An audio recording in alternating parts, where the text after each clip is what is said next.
tumaini. Kwa nini tulipokuja hapa Kiziwa tukaja na maneno ya Mungu yanayosema tumaini la milele, tumaini la milele rafiki? Kwa nini tulete tumaini la milele? Kwa nini tulete tumaini la milele? Siku ya kwanza tutakuwa na somo la pekee linalosema kwa nini tuna tumaini.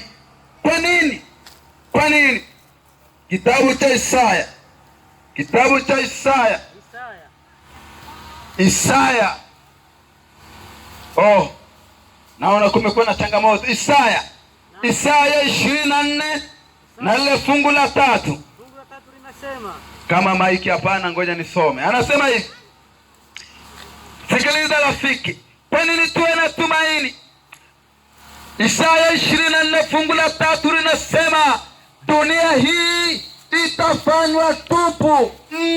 Dunia hii ambayo tunaishi rafiki mwana Kiziwa, rafiki unasikia maneno haya, dunia hii tunayoishi, maandiko yanasema ya kwamba dunia hii itafanywa tupu kabisa na kuharibiwa kabisa, maana Bwana amenena neno hili. Bado jere rafiki, kwa nini dunia hii ifanye tupu? Sikiliza, fungu la 4 nasema dunia inaomboleza, dunia inazimia, ulimwengu unazofika, unazimia. Watu wa ulimwengu, watu wakuu wa dunia wanazofika. Nisikiliza rafiki, kwa nini tuwe na tumaini? Kwa nini tuwe na tumaini? Ni kwa sababu dunia inaendelea kuomboleza usiku na mchana. Wengi hata tumetoka kusikiliza muda si mrefu rafiki, tumetoka kushuhudia janga ambalo limetikisa dunia, janga la korona. Dunia inaomboleza, watu wameomboleza, watu wamepoteza ndugu zao, watu hawana matumaini, wamehangaika huku na huku. Ni kwa sababu dunia inaomboleza. Leo kuna magonjwa kila namna, leo kuna kansa, leo kuna kisukari, leo kuna magonjwa ambayo hayatibiki rafiki. Ndio maana tulipokuja maeneo ya Kiziwa katika siku ya kwanza ya ufunguzi, tukasema ya kwamba kama dunia imefikia katika hatua hii, ni nini tumaini? Ni nini? Ndio maana tukasema ya kwamba pamoja na hayo yote lipo tumaini. Bwana Yesu asifiwe. Bwana Yesu asifiwe.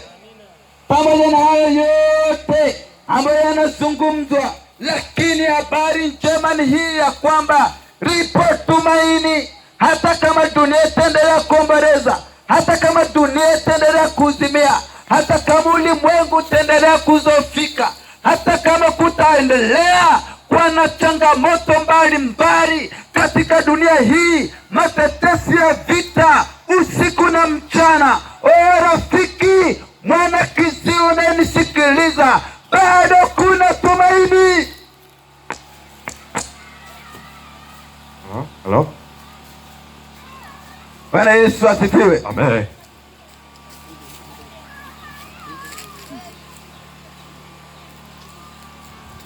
Bwana Yesu asifiwe. Amina. Hata kama mambo yataendelea kuharibika usiku na mchana, lakini bado kuna tumaini.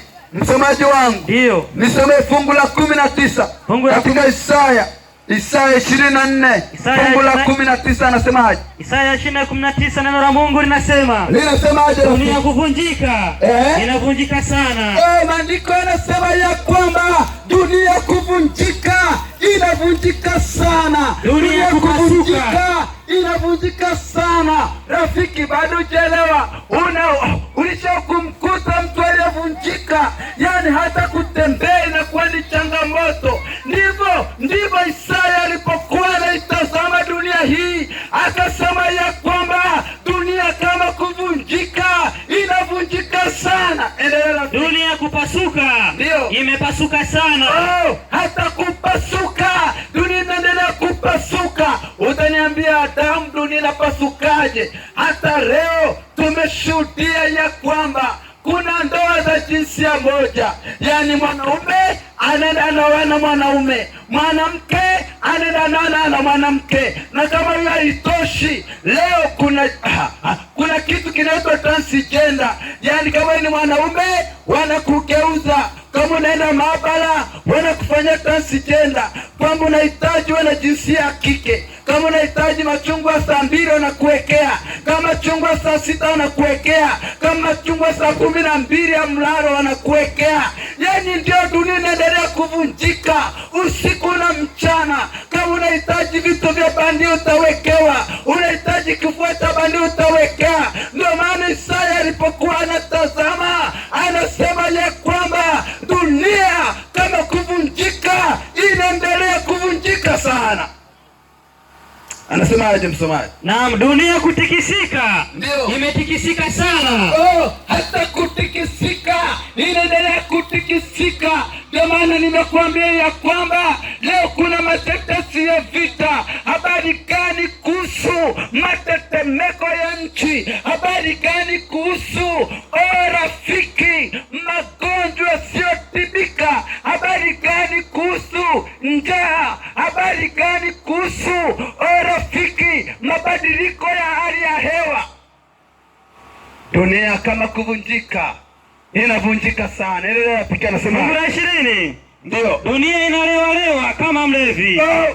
Isaya alipoitazama dunia ya sasa akasema ya kwamba hii dunia inalewalewa, yaani inapotembea ni kama mlevi alivyolewa. Ndio maana tukasema ya kwamba hata kama dunia itaendelea kutikisika, hata kama dunia itaendelea kupoteza matumaini, hata kama dunia itaendelea kuvunjika, lakini bado lipo tumaini. Nayo inawayawaya kama machela. Na mzigo wa dhambi zake hautailemea, nayo itaanguka wala haitainuka tena. Bwana Yesu asifiwe. Amina. Ndio maana tukasema hapana, hata kama kuna changamoto za namna hiyo, rafiki, wote tunashuhudia ya kwamba kila siku uchumi unaporomoka. Wote tunashuhudia ya kwamba kila siku maadili yanaporomoka. Wote tunashuhudia ya kwamba kila siku mambo ya kutisha yanaibuka katika dunia hii, rafiki. Lakini habari njema ni hii ya kwamba ndani ya wiki 2 katika maeneo ya Kiziwa tutawaambia wana Kiziwa, ni kweli dunia inatikisika, ni kweli dunia inachafuka, ni kweli dunia inaomboleza, ni kweli mambo yaliyo katika dunia hii hayafai kabisa. Hakuna matumaini, hakuna furaha. Lakini wana Kiziwa ndani ya wiki 2 hizi tutawaambia kwamba pamoja na hayo yote lipo tumaini la milele. Bwana Yesu asifiwe. Amina. Bwana Yesu asifiwe. Amina. Pamoja na yote ambayo yatakuwepo katika dunia, lakini bado lipo tumaini. Amina. Kitabu cha Yohana 10. Yohana 10. Yohana 10 fungu la 10 anasemaje? Yohana 10:10. Anasemaje? Neno la Mungu linasemaje msomaji? Mwivi haji ila aibe, ndio, na kuchinja na kuharibu. Ndio. Mimi nalikuja ili wawe na uzima, kisha wawe nao tele. Halo? Yes. Ndani ya wiki 2 rafiki, tutakwenda kujifunza ya kwamba rafiki, Yesu amekuja katika dunia hii kurejesha amani. Ndio maana anasema ni kweli Kiziwa kunaendelea kuporomoka, ni kweli Kiziwa hata uchumi unakwenda kuyumba, ni kweli Kiziwa usiku na mchana kuna wengine ambao hawatibiwi magonjwa yao, wamehangaika huku na huku, hakuna msaada. Lakini habari njema ni hii, anasema mwana kiziwa ya kwamba amekuja kiziwa, na sio kuja kiziwa tu, amekuja kiziwa ili tuwe na uzima, ili tuwe na tumaini, na sio kuwa na tumaini tu. Hapana, na kuwa na tumaini, na kuwa na uzima, na kisha kuwa na utere. Bwana Yesu asifiwe. Amina. Wakati mwingine unaweza ukafikiri kwa nini tunasema habari hizi. Kuna kisa kimoja ambacho ni kisa kinaumiza sana. Bwana alinijalia kipindi fulani hivi, nilikuwa mwalimu, nikawa nafundisha kidato cha 5 na kidato cha 2 na kidato cha 4. Bwana aliniongoza hivyo miaka 2018 nikawa ninafundisha. Kwani tuzungumza habari ya tumaini la milele. Rafiki, nisikilize. Nilikutana kijana mmoja ambaye ni mpole na mkimya. Unajua wakati mwingine unaweza ukawa ni mpole lakini si mkimya. Wakati mwingine unaweza ukawa ni mkimya lakini si mpole. Lakini huyu kijana alikuwa ni mpole lakini pia alikuwa ni mkimya. Sasa akawa anaugua ugonjwa ambao akiugua anaonekana kama amedondoka hivi. Tena anakuwa kama mtu mwenye kifafa, povu linatoka. Sasa siku moja akazidiwa. Alivyozidiwa, walimu tukasema hapana, huyu kijana tumpeleke hospitali. Tulivyokwenda rafiki, madaktari wakamwita yule kijana, wakamwambia alikuwa anaitwa Samsoni, acha mawazo. Mimi nilishangaa ya kwamba labda watamwambia ya kwamba Samsoni, tumekutwa kwamba una ugonjwa fulani, tumia dawa hizi. Lakini wanamuita, wanamwambia Samsoni, hebu punguza mawazo. Alafu wanasema bwana na mwanafunzi wetu. Nilishangaa. Usiku mmoja, maana mimi nilikuwa mlezi wao pia, usiku mmoja nikamwita yule mwanafunzi. Nilivyomwita yule mwanafunzi, alikuwa anasoma kidato cha 5. Nikamuuliza, Samsoni, hivi kwa nini madaktari, nakumbuka ilikuwa kama mida saa 4, nikamuuliza hivi kwa nini madaktari walisema ya kwamba upunguza mawazo? Kaniambia, mwalimu Adamu, nisikilize, kwanzia nimepata ufahamu huu, hakuna siku ambayo nilishawahi kuwa na tumaini, nilishawahi kuwa na amani. Kaniambia, kwa nini? Akasema, nisikilize Adamu. Nilipokuwa na miaka 5 nilishuhudia tukio la ajabu kabisa, tukio ambalo kwa macho yangu nililiona, mama baba akimfanyia mama. Mama alikuwa anampenda baba, anampenda sana. Ulikuwa ni usiku wa saa 2, nikiwa na miaka 5 na dada yangu akiwa na miaka 8. Rafiki, nisikilize vizuri. Huyu kijana anaeleza, kumbuka moto wetu wa wiki 2 maeneo haya unasema tumaini la milele, tumaini la milele. Nisikilize rafiki, huyu kijana akasema ya kwamba nilivyokuwa na miaka 5 nilishuhudia baba yangu akimchinja mama yangu kikatili. Ilikuwa saa 2, mama akaenda kumnawisha baba ili basi baba aweze kupata chakula.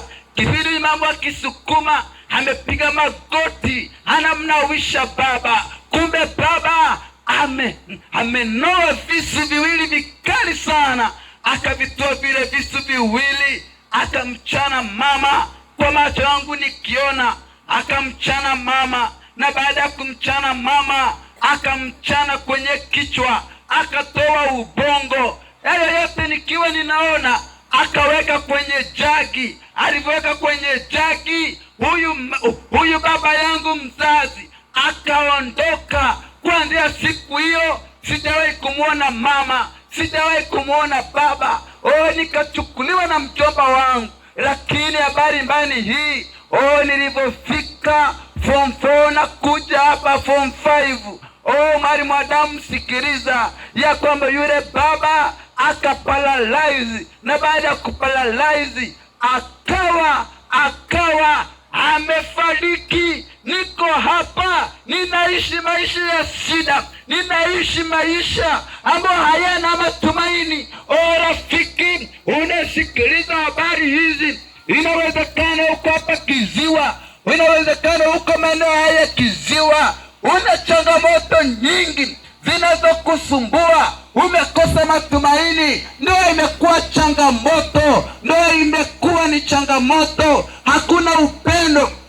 Yule baba ambaye alikupenda akawa anakuambia mpaka maneno ya kwamba nisipokuona siwezi kulala. Inawezekana ndiyo baba ambaye leo anakufanyia mambo ya ajabu, ya kutisha na ya kushangaza. Inawezekana zungumza na watu ambao ili waishi lazima watumie dawa. Wengine wana visukari, wengine wana presha, hawana matumaini. Wengine wameambiwa ya kwamba muda si mrefu utakwenda kufa, muda si mrefu utakwenda kufa. Rafiki, habari njema ni hii, hudhuria katika mikutano hii. Ndani ya wiki hizi mbili tutatazama tumaini la milele. Bwana Yesu asifiwe. Amina. Bwana Yesu asifiwe. Amina. Bwana Yesu asifiwe. Amina. Bwana Yesu asifiwe. Amina. Sijasikia vizuri. Bwana Yesu asifiwe. Amina. Somaji wangu, ndiyo kitabu kile cha Isaya 43:10. Kitabu cha Isaya 43 fungu la 10 anasemaje? Na mstari wa 10 anasemaje? Neno la Mungu linasemaje? Ninyi ni mashahidi wangu, asema Bwana, na mtumishi niliyemchagua. Isaya 43:10. Ndiyo. Ninyi ni mashahidi wangu. Isaya 41:10 anasemaje? Isaya 41 fungu la 10 anasemaje? 41:10 neno la Mungu linasemaje? Usiogope, ndio, kwa maana mimi ni pamoja nawe. Pamoja na hayo yote, pamoja na mashaka, pamoja na changamoto, pamoja na shida, pamoja na chochote ambacho kiko katika dunia hii, mpendwa, maandiko yanasema ya kwamba usiogope. Kwa nini usiogope? Ni kwa sababu liko tumaini. Usifadhaike. Rafiki, usifadhaike. Ndio, kwa maana mimi ni Mungu wako. Nitakutia nguvu. Ndio. Naam. Nitakusaidia. Ndio. Naam. Nitakushika kwa mkono wa kuume wa haki yangu. Ndio. 11. Ishapapo. Jana anasema ya kwamba pamoja na kwamba dunia inazofika, pamoja na kwamba dunia inaomboleza, pamoja na kwamba changamoto zinazidi, pamoja na kwamba shida ni nyingi, lakini anasema Bwana Kiziwa utakayehudhuria wiki hizi mbili, anasema ya kwamba usiogope. Bwana Kiziwa, usiogope. Yeye atatutia nguvu, yeye atatusaidia.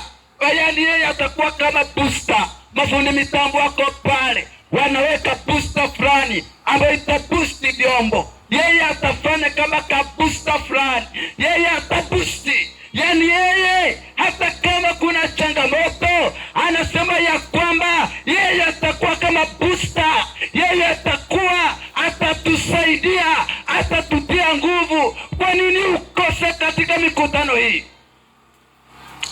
Katika mikutano hii kutakuwa kuna vipindi mbalimbali. Huyu Yesu atatutia nguvu katika masomo ya kaa na familia, atatutia nguvu katika ujasiriamali, atatutia nguvu katika masomo ya kweli ya vitabu, atatutia nguvu katika masomo ya sinema za usiku. Rafiki, kwa nini ukate tamaa?